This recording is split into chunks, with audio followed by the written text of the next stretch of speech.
and touch the sound of silence. And in the naked light I saw 10,000 people, maybe.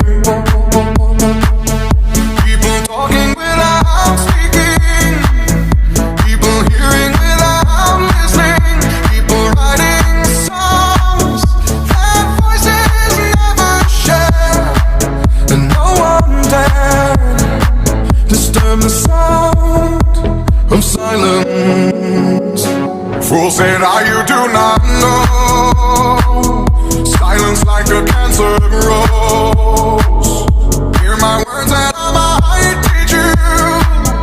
Lay my arms and I might reach you. But my words, like silent raindrops, fell and echoed in the wells of silence.